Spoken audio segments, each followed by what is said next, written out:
Hi friends, எல்லோரும் எப்படி இருக்கீங்க? நல்லா இருக்கீங்களா? நான் ரொம்பவே சூப்பராக இருக்கேன். நாம் இன்றைக்கி ஃபுல் ஃபாயில் முட்டை தொக்கு எப்படி பண்ணுறதுன்னு பார்க்கலாமா?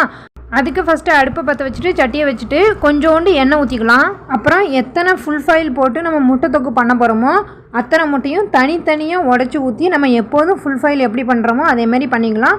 பட் அதை விட கொஞ்சம் மொறுமொறுப்பாக இருக்கிற மாதிரி பார்த்துக்கிடணும். அப்புறம் நம்ம நார்மலாக ஃபுல் ஃபாயில் போடும்போது எப்போதுமே உப்பு போடுவோம் இல்லையா, அதேமாதிரி உப்பு போட்டுக்கலாம். அப்போ தான் கிரேவியோடு வச்சு நல்லா கடித்து சாப்பிடும்போது நல்லா டேஸ்ட்டாக இருக்கும். அதனால் இல்லைனா சப்புன்னு இருக்கும். அதனால் லைட்டாக நம்ம எப்போதும் போல் உப்பு போட்டுக்கலாம். இது நாட்டுக்கோழி முட்டை அப்படிங்கிறதுனால ரொம்ப சின்னதாக தான் இருக்கும்.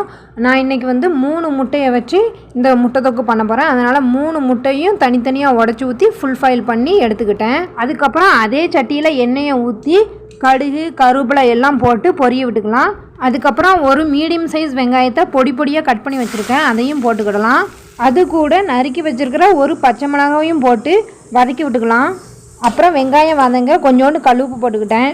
அதுக்கப்புறம் வெங்காயம் ஓரளவு வதங்கி வந்ததுக்கப்புறம் கொஞ்சோண்டு இஞ்சி பூண்டு பேஸ்ட் போட்டுக்கலாம். ஒரு அரை ஸ்பூன் கிட்ட நான் இஞ்சி பூண்டு பேஸ்ட் போட்டுக்கிட்டேன்.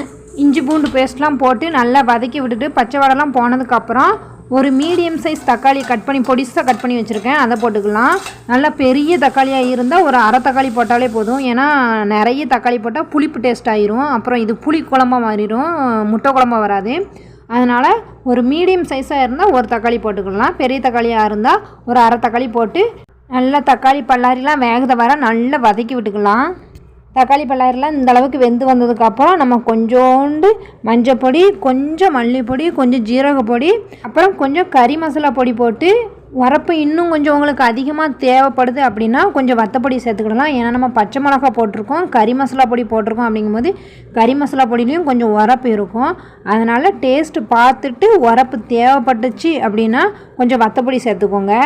மசாலா பொடி போட்டு எல்லாம் வதக்கி விட்டுட்டு தேவையான அளவு தண்ணியை ஊற்றிட்டு உப்பு உரப்பு காணுமான்னு பார்த்துட்டு உப்பு உரப்பு காணலை அப்படின்னா போட்டுட்டு அதுக்கப்புறம் ஒரு கொதி வந்ததுக்கப்புறம் நம்ம ஃபுல் ஃபாயில் போட்டு வச்சுருக்கோம்ல அந்த முட்டையை தூக்கி உள்ளே போட்டுட்டு நல்லா கிரேவியோடு நல்லா கலந்து ஒரு 2 நிமிஷம் கழித்து அடுப்பை ஆஃப் பண்ணிடலாம். எனக்கு தண்ணி ஊற்றுனதுக்கப்புறம் டேஸ்ட்டு பார்க்கும்போது கொஞ்சம் உரப்பு கம்மியாக இருந்த மாதிரி இருந்தது. அதனால் நான் கொஞ்சம் வத்தப்பொடி சேர்த்துக்கிட்டேன். பொடியெல்லாம் சேர்த்து நல்லா கொதித்து வந்ததுக்கப்புறம் இப்போ நம்ம முட்டையை போட்டுக்கலாம். முட்டையை போட்டதுக்கப்புறம் அந்த கிரேவியை வச்சு முட்டையை மூடி 2 நிமிஷம் கழித்து அடுப்பை ஆஃப் பண்ணிடலாம். இப்போ நமக்கு சூப்பரான ஃபுல் ஃபாயில் முட்டை தொக்கு ரெடி. இந்த தொக்கை சோத்துக்கு, சப்பாத்திக்கு, தோசைக்கு, பூரிக்குன்னு எல்லா சாப்பாட்டுக்குமே வச்சு சாப்பிடலாம். இதேமாரி நீங்களும் ட்ரை பண்ணி பார்த்துட்டு எப்படி வந்துச்சு அப்படிங்கிறத கமெண்ட் பாக்ஸில் கமெண்ட் பண்ணுங்கள். Thank you friends.